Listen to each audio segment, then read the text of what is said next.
arise. Hey guys, and in today's video I'm going to be showing you how I made this Venom Fang prop from solo leveling. And good news, there will be templates. Okay, to start things off, I make a quick pattern using some recycled cardboard. Now you could use cardstock, that also works, but I just had some cardboard and of course I love to recycle. For the structure of this prop, I will be borrowing techniques from the Nanami cleaver I made a while ago. For a structure, I will be using this paint stir rod. Additionally, I will add this curved metal wire. I don't really know where I got this from, I just had it lying around in my scrap pile, but you could use a coat hanger wire for example. So here you can see how the wire along with the paint stir rod will sit nicely within the EVA foam sandwich that we're about to make. Now for build material, I am working with high density 8mm EVA foam. You could use 5, you could use 10, but I like to use 8. So using my cardboard pattern as a guide, I trace it onto my 8mm EVA foam. You'll notice I'm using a mechanical pencil here, and I'm actually engraving the foam with my pencil, rather than marking it with, say, a white marker.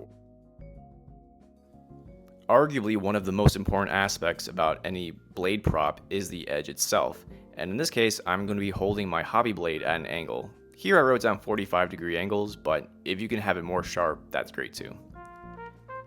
This definitely takes a lot of practice, but again, with practice, I'm sure you'll get it too. But I really want to stress the point that I am making beveled angles inward. So here you can see that the blade is pointed towards the inside of the prop, and that way you'll get these clean edges that are facing outward. It's a little hard to explain, but with this technique, when you combine the two halves, they will create that complete beveled edge.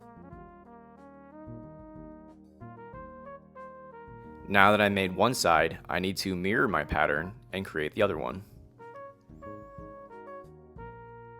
So here you can see the beginnings of our EVA foam sandwich. We have one layer of foam, followed by our structure, and then finished off with the other half of the blade. Using a combination of Superlgue and contact cement, I gently glue it in place. So now in order to glue these two halves together, I am using contact cement.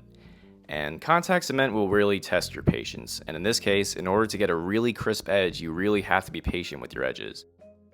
And again, contact cement works by adding adhesive to both sides of your materials, and very carefully and slowly aligning the edges together. In the end, it might not come out super perfect, but we can touch up those edges later on. Here you can see some pieces of paper, and basically that's used as a barrier so that some sides with contact cement won't stick onto each other prematurely.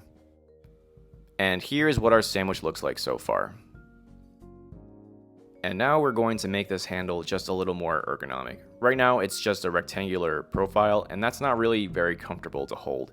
So what I'm doing here is using my hobby blades to bevel the edges.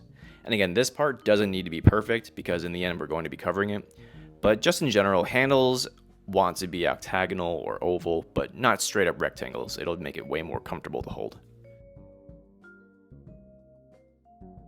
I'm also going to be beveling the edges here. It's not a blade, it's more of a handguard blade combo. I'm not really sure what to call it, but again, I'm just going to be crudely cutting the edges just to take down that edge, and then I'm going to come back here with my rotary tool and just sand those edges smooth.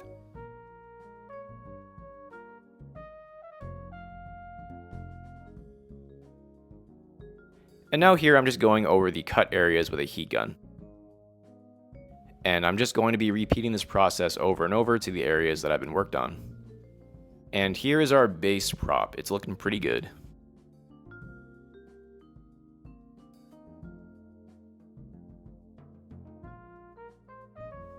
Okay, now for those of you who are aware of Venom Fang, there is some nice organic details here, and I just sketched out some areas using a gold Sharpie. But for now, we are going to be working on the handle with handle wraps. So again, I'm using 2mm craft foam, in this case it's brown, and I'm going to be making long strips. I will then wrap these strips around the handle to create the look of a bandaged handle.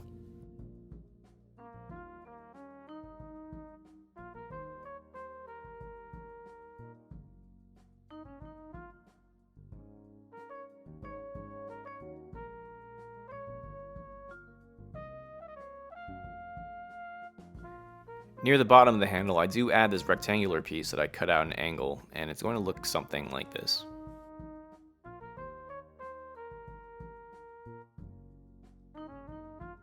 The very bottom of the dagger also has this diamond shape, and the way I made these is very similar to how we made the blade up front. So basically interior bevels get that shape. Okay, so back to the upper portion of the handle, I will be using foam clay this time around. And foam clay is a great flexible material that works well with EVA foams. You can basically sculpt organic shapes, and in this case I need to make a scaly look. Here I'm just adding some water and then shaping it with just my fingers. If you have any tools, go ahead and use them, but you can just get along with your hands and some water.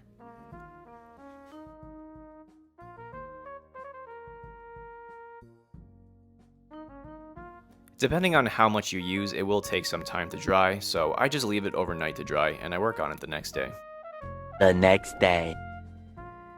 So the next day, it's now fully dry, and this is what we're working with right now. And now it's time to prime and paint. I usually like to use PlastiDip, and that's no different here. So here I'm just layering on some layers of black and being very careful not to spray too much. I even got to test out this new craft PlastiDip in collaboration with Beverly. She's a great person, and she's the founder at Down and Creative Studios. I highly recommend this, and I do highly recommend that you check out her Instagram page. She is just a great individual and a fellow creative. So here you can see what that craft PlastiDip looks like. It's kind of like a matte silver, and in conjunction with my black undercoat, it looks pretty good. Now we're back inside, and here's a quick tip on how to make a cool blade effect. I am actually using two different tones of silver, a bright silver for the edge, and then a darker, more muted tone for the flat side. This creates good contrast and makes your blades pop more. Now here I'm going to be retouching up some areas with black. And I realized the blade was looking a little too bright, so now I am doing some acrylic washes. So basically I'm adding water to some black paint, and I am just dampening it. Depending on how crazy you want to get, you can really pour this stuff on, or you could just be very chill about it. Now at this point, I just start brushing on some little golds little by little. You can really see how the gold works with the black to really showcase the details that the foam clay made. I also do a black acrylic wash on the handle. In this case, I'm using a brush to really get into the recesses to make the details pop a little more. And again, this is all personal preference. I like my props looking a little worn, and I really exercise that whenever I can.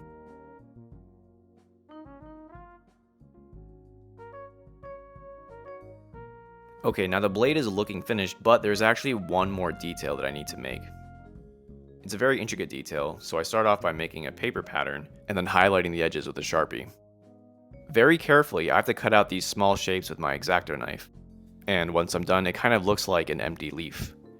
I then apply this shape onto 2mm craft foam and very carefully trace it out. Once it's all traced out, I then very carefully cut it out. Now this is very delicate. Cutting out a 2mm pattern on 2mm craft foam, it's very easy to tear edges, so just take your time and use sharp blades. And this is what that looks like here. And right now it's red, but what I'm going to do is paint it gold. But to paint it gold, first I paint it black, and then I paint it gold. Once I finish painting, I then very carefully glue it on with some super glue. And once those are on, we are finished. And as I mentioned in the beginning of this video, I actually do have templates, and they are available for purchase on my Etsy page. It is my first time making templates, so if you do end up supporting me and buying the templates, firstly, I highly appreciate it, but it is an ongoing process of making them better, so any and all feedback would be highly appreciated. So that's it. And you know, this prop is cool and all, but I think I'm going to need another one so that I can fight more heavily.